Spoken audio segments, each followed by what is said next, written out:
हाय, मेरा नाम रोनिश श्रीवास्तव है और इस वीडियो में मैं बात करूंगा कि म्यूचुअल फंड कैसे काम करते हैं, म्यूचुअल फंड्स क्या होते हैं और आप इसमें कैसे इन्वेस्टमेंट कर सकते हैं।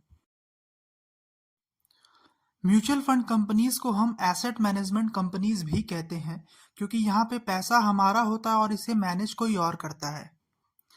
शेयर मार्केट में इन्वेस्टमेंट करना थोड़ा रिस्की रहता है और सभी को शेयर मार्केट में इन्वेस्टमेंट करना नहीं आता है, इसीलिए लोग म्यूचुअल फंड्स में इन्वेस्टमेंट करना प्रेफर करते हैं। म्यूचुअल फंड में क्या होता है कि जो म्यूचुअल फंड कंपनीज हैं वो अलग अलग इंटरेस्टेड इन्वेस्टर्स से पैसा कलेक्ट करते हैं और फिर उस पैसे को एक जगह इकट्ठा करके पैसे का पूल जनरेट करते हैं।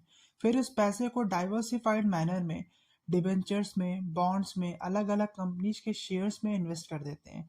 इन्वेस्टमेंट के इस पूरे प्रोसेस को मैनेज करते हैं एक्सपर्ट फंड मैनेजर्स। भारत में म्यूचुअल फंड को रेगुलेट करता है सेबी।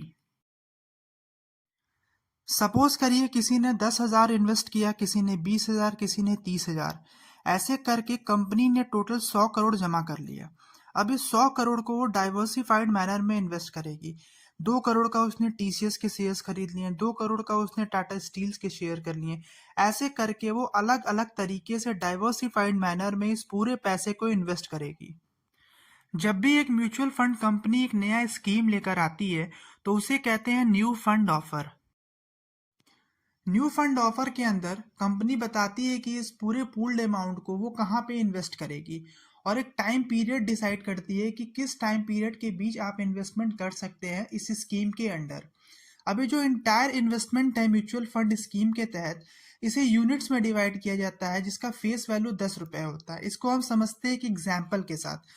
सपोज करिए एक म्यूचुअल फंड कंपनी ने एक स्कीम लाया जिसमें किसी ने 100 रुपये, किसी ने 200, किसी ने 300, किसी ने 50 रुपये इन्वेस्ट किए और ऐसे करते करते इन्वेस्टमेंट पहुंच गया 1,000 रुपये।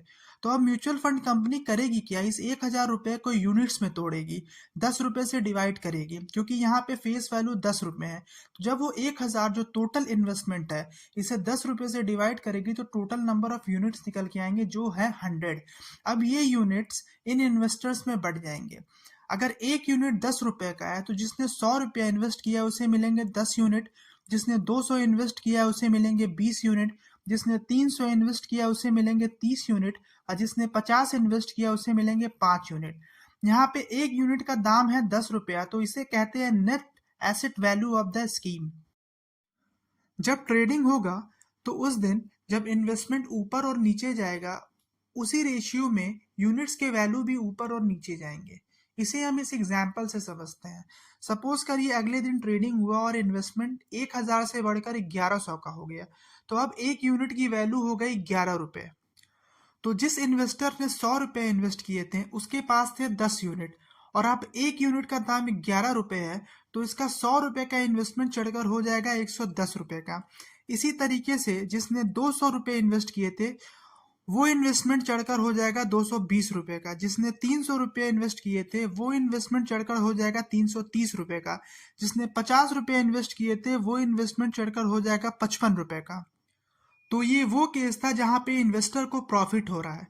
अब हम एक दूसरा एग्जाम्पल लेते हैं। सपोज करिए अगले दिन ट्रेडिंग हुई और 1,000 रुपये का इन्वेस्टमेंट गिरकर 800 रुपये आ गया, तो अब एक यूनिट की वैल्यू है 8 रुपये।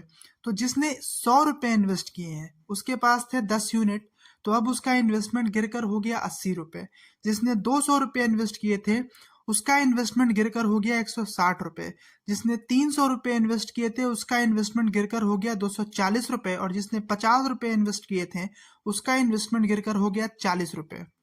तो ये वो केस था जहां पे इन्वेस्टर्स को लॉस हो रहा है। तो हम कह सकते हैं म्यूचुअल फंड के केस में प्रॉफिट और लॉस हमें दोनों देखने को मिलता है। अब सपोज करिए अगले दिन ट्रेडिंग हुआ और 1,000 रुपये का इन्वेस्टमेंट चढ़कर हो गया 2,000 रुपये का, तो अब पर यूनिट का वैल्यू हो गया 20 रुपये। तो जिसने 100 रुपये इन्वेस्ट किए थे उसके पास थे 10 यूनिट, तो अब उसका इन्वेस्टमेंट चढ़कर हो गया 200 रुपये।